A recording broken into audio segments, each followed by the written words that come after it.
Finding Triumph in Tragedy.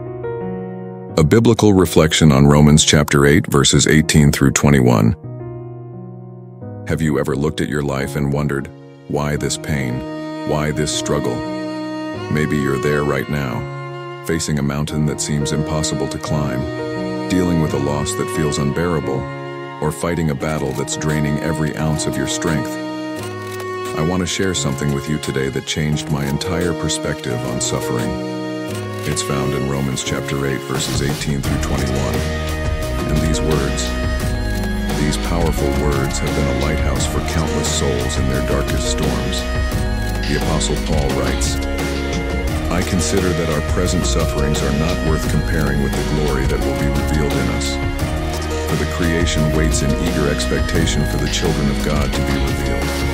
For the creation was subjected to frustration, not by its own choice, but by the will of the one who subjected it, in the hope that the creation itself will be liberated from its bondage to decay and brought into the freedom and glory of the children of God." Let those words sink in for a moment. You see, Paul isn't dismissing our pain. He's not telling us to just get over it, or that our struggles aren't real. No, he's giving us something far more precious. He's giving us perspective. Think about a woman in labor. The pain is real, it's intense, it's present, it's overwhelming. But ask any mother, and she'll tell you that the moment she holds her newborn child, that pain takes on a new meaning. It becomes part of a bigger story, a story of life, of love, of new beginnings. That's what Paul is telling us. Our current suffering, whether it's physical pain, emotional turmoil, financial hardship, or spiritual warfare, it's real, but it's not the end of the story. It's not even the main story. Look at what he says. The glory that will be revealed in us. Not might be, not could be, but will be.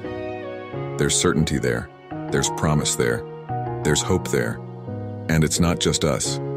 The entire creation is in this story. Everything around us, every tree, every mountain, every star in the sky is waiting, longing, groaning for this revelation.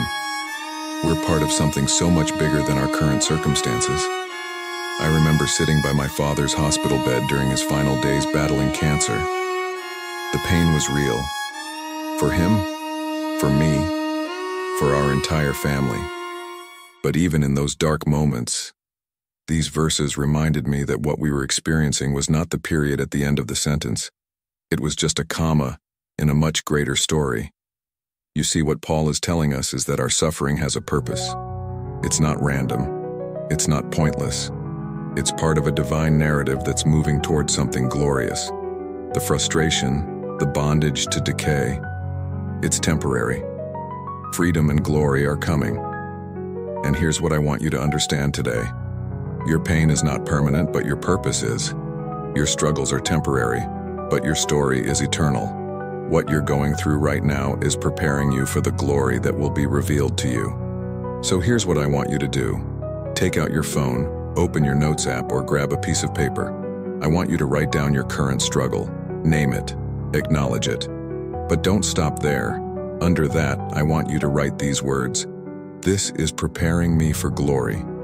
Every morning this week, look at what you wrote. Let it remind you that your story isn't over. Let it fuel your hope.